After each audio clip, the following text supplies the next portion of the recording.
Réponse biblique. Questions et réponses bibliques. Pour tous ceux qui ont des questions, des suggestions, Voilà. nous sommes là et nous autorisons des questions et des réponses. Tranquillement. Gloire, En Jésus. gloire, En Jésus. honneur, En Jésus. élévation, En Jésus. autorité, En Jésus. domination, En Jésus. principauté, En Jésus. règne, En Jésus. victoire, En Jésus. résurrection, En Jésus. guérison. En Jésus. Population de Koumassi, Oui. ce soir nous vous saluons dans le nom de notre Seigneur et Sauveur Jésus-Christ. Amen. Nous ne sommes pas là pour critiquer une église. Non. Nous ne sommes pas là pour dénigrer une personne. Non. Mais nous sommes là pour dire la vérité, conformément aux Saintes Écritures. C'est pourquoi le frère va me prendre dans le livre de 2 Timothée, chapitre 1, à partir du verset 9 à 13. 2 Timothée, vas-y frère. 2 Timothée 1er. 2 Timothée, verset 9. 2 Timothée 1. À partir du verset 9. Vas-y frère.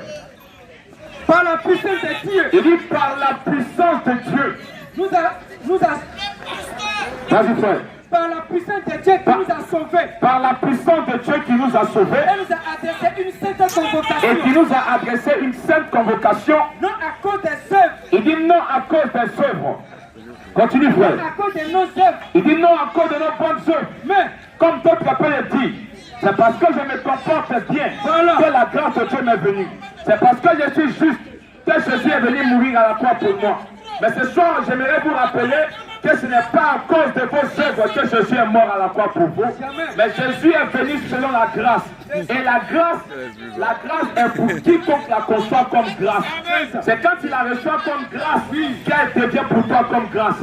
Mais j'aimerais vous rappeler ce soir que Dieu ne peut pas amener un homme en jugement sans l'avoir averti premièrement. Dieu n'est pas un ami du quartier. C'est pourquoi le livre de Galates 6, verset 7 nous dit, ne vous y trompez pas. On ne se moque pas de Dieu. Ce qu'un homme aura semé, c'est forcé qu'il va le récolter. Si tu as semé maïs, tu ne vas pas récolter igname. Si tu as semé igname, tu ne vas pas récolter mandier. C'est-à-dire que ce que tu vas semer, c'est ça que tu vas récolter. Si tu as vécu une vie de péché, sois-en sûr, l'enfer t'est réservé. Si tu étais un faux pasteur, sois-en sûr, tu iras en enfer. Si tu étais un faux prophète, sois-en sûr, tu iras en enfer. Si tu étais bloqué, fumé, menteur, tu iras en enfer. Si tu n'as pas accepté le Seigneur Jésus-Christ, c'est pourquoi nous sommes là pour vous dire qu'on ne se moque pas de Dieu. Toutes ces églises qui continuent de pousser, tous ces pasteurs qui se lèvent, qui disent que Dieu me parle, qui disent que Dieu m'a envoyé, et qui annoncent des choses qui ne sont pas conformes à la parole de Dieu. Je vous assure que vous allez rencontrer ce Dieu face à face. Je vous assure que vous allez rencontrer ce Dieu face à face. Parce que l'écriture était claire. Il est réservé à l'homme de mourir une seule fois. Après quoi, le jugement va se présenter. Il y a des bébés qui meurent chaque jour. Il y a des grandes personnes qui meurent. Il y a des enfants qui meurent. C'est-à-dire que quand tu crois que tu peux te taper la poitrine, je t'assure que le cimetière de Koumassi n'est pas loin. Il y a des hommes comme toi, il y a des femmes comme toi qui ont écouté ce qu'on prêche et qui se sont tapés la poitrine. Mais aujourd'hui, la tombe les a recueillis. Aujourd'hui, la tombe a eu victoire sur eux. C'est pour dire, toi, homme, qui es-tu pour contester avec Dieu? Toi, homme, qui es-tu pour contester avec ton Créateur? Au point que tu te lèves, tu es arrogant. Pour pas t'opposer à la volonté de Dieu. Mais je t'assure ce soir, si tu ne te réponds pas, tu croiseras ce Dieu devant toi. C'est ça. Continue frère. Vas-y. Continue la lecture frère. Ouais, non à cause de nos œuvres. Non à cause de nos œuvres. Mais, selon son propre dessein. Il dit selon son propre dessein. Donc l'écriture a dit, ça ne dépend ni de celui qui veut, ni de celui qui court. Ce n'est pas parce que toi tu veux, mais c'est selon les desseins de Dieu. Et selon les desseins de Dieu, l'écriture dit, dans le livre de Romains 3 à 4, il dit que tout homme soit reconnu pour menteur, et que seul Dieu soit reconnu pour vrai. C'est pour dire seule la Bible, seule la parole de Dieu doit être reconnue pour vrai sur la terre. Tous les pasteurs tous les hommes de Dieu, tous les églises doivent être reconnus pour faux. Le seul qui doit être reconnu pour vrai, c'est le Seigneur Jésus-Christ. Et dans le livre de Jean 1:1, il a dit au commencement, était la parole. Et la parole était avec Dieu. Et c'est cette parole de vérité, cette parole qui est Dieu. C'est cette parole-là que nous vous annonçons ce soir. Pour vous dire que si vous écoutez cette parole, si vous croyez dans cette parole, vous avez la vie éternelle. En vérité. Continue, frère. Non à cause de nos œuvres, Vas-y. mais selon son propre dessein. Continue, mon frère. Et selon la grâce Et selon la grâce qui nous a été donnée qui nous a été donnée en Jésus-Christ, en Jésus-Christ, avant les temps c'est pour éternels. dire que sur la terre, il n'y a pas d'un nom qui a été donné par lequel les hommes doivent être sauvés. Non. Il n'y a pas d'autre religion qui a été donnée par lequel les hommes doivent être sauvés. Non. Il n'y a que Jésus-Christ seul. Oui. Le nom qui peut sauver, le nom qui peut ressusciter, le nom qui peut guérir, c'est le nom de Jésus-Christ. Amen. C'est pourquoi nous croyons que même la médecine ne peut pas guérir. Non. Nous croyons qu'aucun praticien peut guérir. Non. Nous croyons que même le diable n'a pas le pouvoir de guérir. Non. Parce que le nom qui guérit toutes les maladies, c'est le nom de Jésus-Christ. C'est pourquoi même à l'hôpital, les docteurs peuvent te dire, nous on peut soigner, mais celui qui guérit c'est Dieu. C'est ça. Et ce Dieu qui guérit, nous vous le présentons ce soir. C'est le Seigneur Jésus-Christ. Tu n'as pas Jésus, tu n'es que moi qui rien. Tu n'as pas Jésus, tu es comparable à un poulet. Tu n'as pas Jésus, tu seras vomi.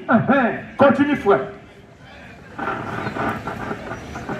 Et selon la grâce qui nous a été donnée en Jésus-Christ, nous a été donné en Jésus-Christ avant les temps anciens. avant les temps anciens. C'est ça. C'est pourquoi nous ne croyons pas que le chrétien peut perdre le salut. Toutes ces églises qui disent que non, un chrétien peut perdre le salut, ça c'est un faux évangile. La Bible déclare que nous avons été sauvés avant même les temps éternels. C'est pour dire que l'agneau a été immolé, le prix a été payé avant même que le monde ne soit créé.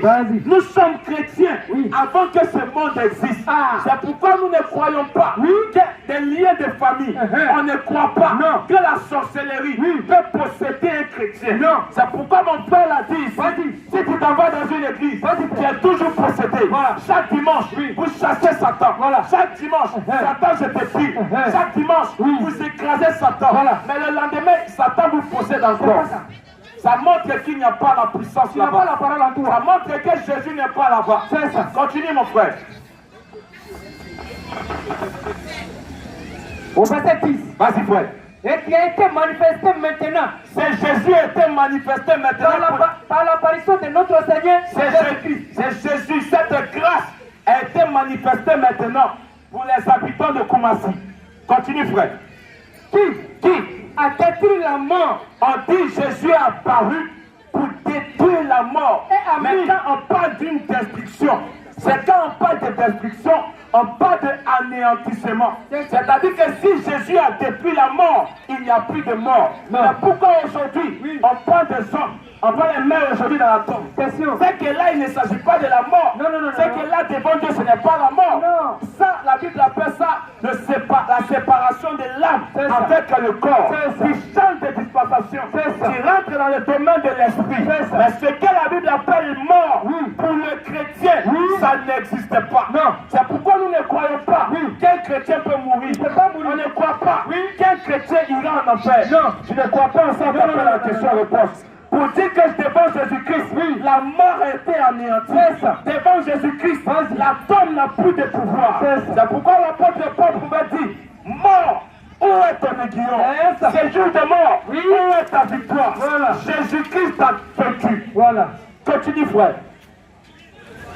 Qui a détruit la mort? Il dit qui a détruit la mort et a mis en évidence la vie. Jésus a mis en évidence la vie. C'est-à-dire qu'il a mis ça, mais il a affirmé la vie éternelle. Regardez aujourd'hui, les hommes s'en vont faire des chirurgies.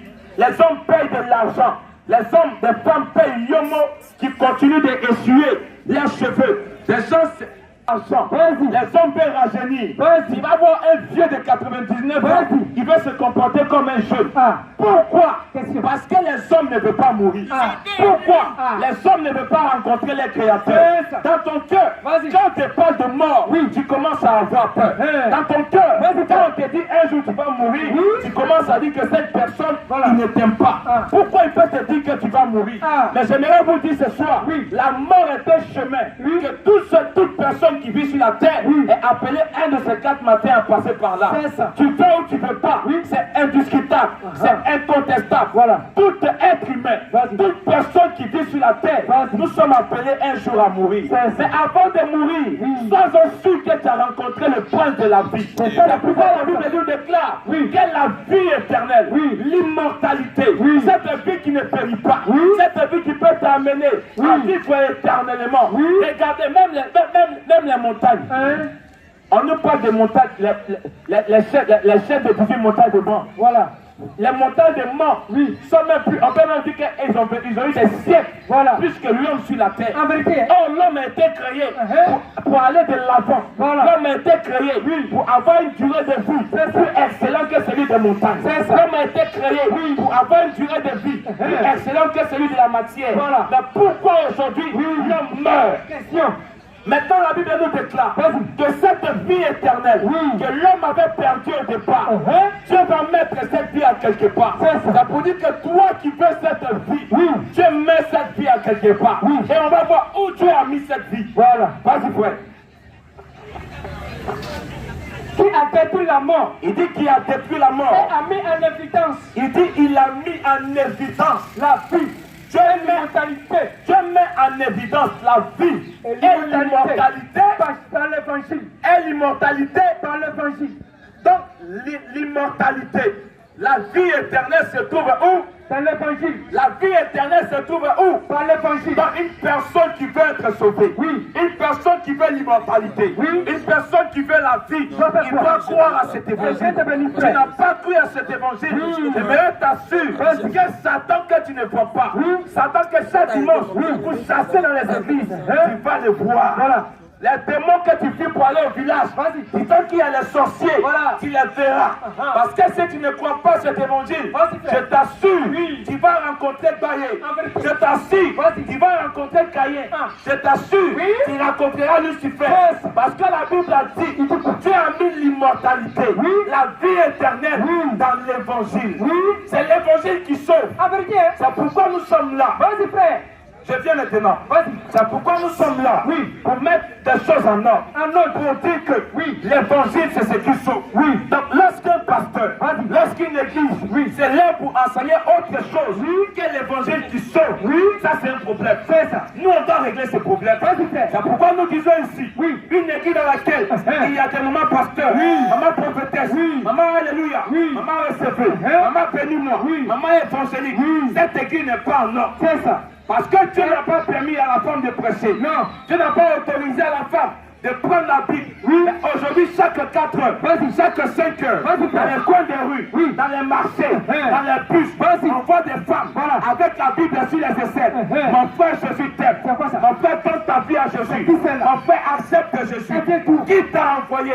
La place de la femme n'est pas de prêcher la parole de Dieu. Mais la place de la femme, c'est à la cuisine. C'est parce qu'au commencement, il y a une femme qui a quitté sa place que le péché est rentré dans le monde. C'est parce qu'au commencement, elle va désobéir à la parole de Dieu. Qu'aujourd'hui, ambulance est en train de circuler. C'est parce qu'elle a désobéi à la volonté de Dieu qu'aujourd'hui, il y a la guerre partout. C'est pourquoi nous disons qu'une femme qui quitte sa position, il y a quelque chose qui est dérangé dans le royaume de Dieu. Et c'est ce qu'on voit aujourd'hui. On va lire l'écriture. Vas-y. 1 Timothée 2. Les femmes ont quitté la position.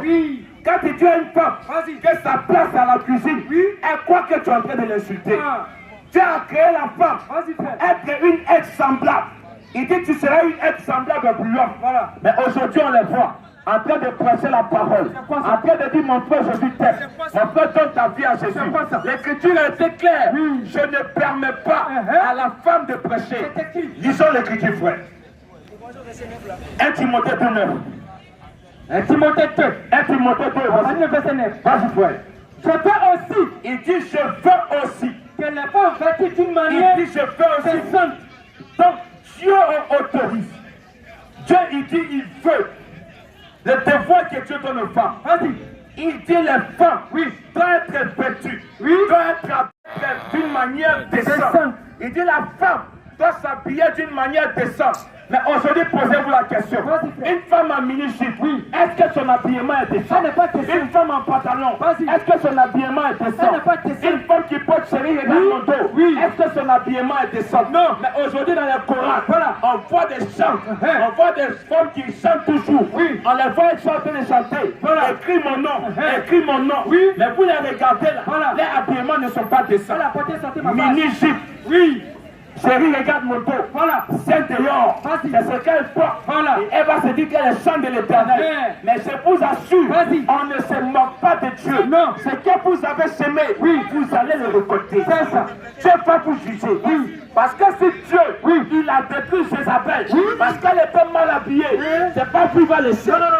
Si Dieu a détruit, oui, les hommes de Sodome et Gomorrhe, voilà, parce qu'ils étaient mal habillés, ce n'est pas vous Dieu va laisser. Non, c'est qu'il n'est pas ressuscité. Continue, frère. Je veux aussi. Il dit, je veux aussi. Que la femme s'habille d'une manière décente. Que la femme vêtue d'une manière décente. Avec pudeur. Avec pudeur. Et modestie. La pudeur, c'est quoi? Question. La pudeur, c'est que lorsque tu t'habilles, oui, ton habillement, ton style vestimentaire, oui, ne doit pas baisser les regards. Voilà. Mais une femme, oui, qui porte collant collé, mini-jupe, robe plaquée, oui, est-ce que son habillement ne baisse pas les regards? Est-ce que son habillement ne dérange pas? Ça blesse. Parce que l'écriture était claire. Dans Matthieu 5, le verset 20, oui, il a dit quiconque regarde une femme pour la convoiter, oui, a déjà commis un adultère avec elle. Ça vous dit ton habillement, oui, que tu t'es mal habillé, un fou, oui, même un drogué, même un voleur, quand il passe, quand il met seulement les yeux sur toi, qui te convoite, oui, qui t'a désiré, la Bible déclare qu'il a couché avec toi. Même si tu es vierge, il a couché avec toi. C'est pourquoi devant Dieu, beaucoup de filles vierges seront surprises. Beaucoup de filles qui ont gardé la virginité, elles seront surprises. Pourquoi? Parce que Dieu va les amener en enfer. Dieu va les condamner à cause d'adultère. Parce qu'il dit que si l'homme te regarde seulement, il a déjà couché avec toi. C'est pourquoi nous appelons nos jeunes soeurs, nous appelons nos mamans, nos grandes soeurs à être habillées d'une manière décente, avec pudeur et modestie. C'est ça. Continue, frère. Avec pudeur et modestie. Avec pudeur et modestie. Ne se pas ni détresse. Il dit ne se pas ni détresse, ni d'or, ni d'or, ni de peine. Vas-y. Ni des habits sont tués. Continue, frère. Mais quand c'est pas, de bonnes œuvres, comme il convient, à des femmes qui font profession de servir Dieu. Quand tu dis tu es une fille qui a cru au Seigneur Jésus, ta manière de t'habiller doit servir le Seigneur. Ta manière de te vêtir doit servir Jésus-Christ.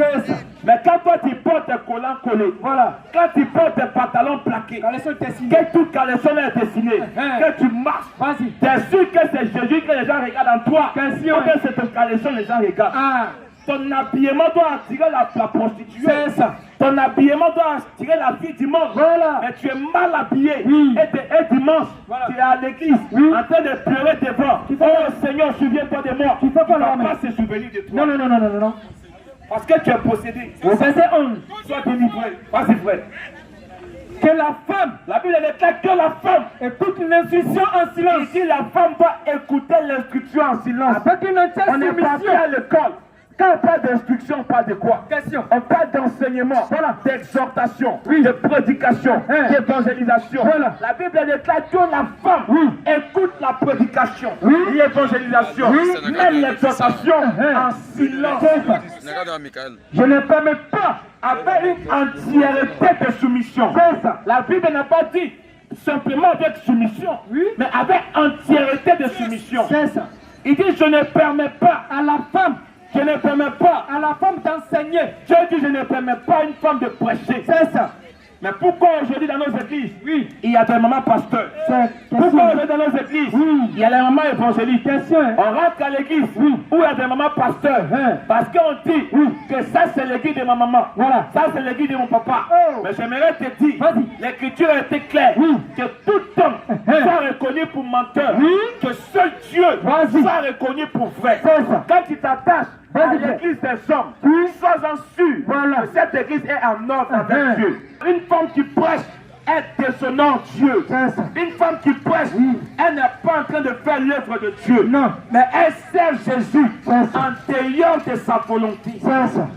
Elle sert Dieu, mais en dehors de la volonté de Dieu. Nous ne croyons pas ces choses. Non. C'est pourquoi même le baptême au nom du Père, du Fils et du Saint-Esprit, c'est un baptême démoniaque. Si tu étais baptisé au nom du Père, du Fils et du Saint-Esprit, j'aimerais te dire ce soir, il te manquait éponge, il te manquait savon. Sinon même Cabri est mieux lavé que toi. Même porc est mieux lavé que toi. Parce que si tu étais baptisé au nom du Père, du Fils et du Saint-Esprit, tes péchés te meurent. C'est là les Saintes Écritures. Quel est le baptême qui pardonne les péchés? Quel est le baptême qui purifie? Acte chapitre 2, verset 37 à 38.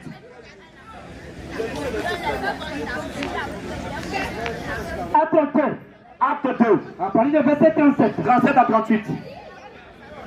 Vas-y, frère. Après avoir entendu ces discours, La Bible déclare qu'après avoir entendu ces discours, ils eurent le cœur vivement touché. ils eurent le cœur vivement touché. Et il dit à Pierre et aux autres apôtres, et aux autres apôtres, mon frère, que ferons-nous?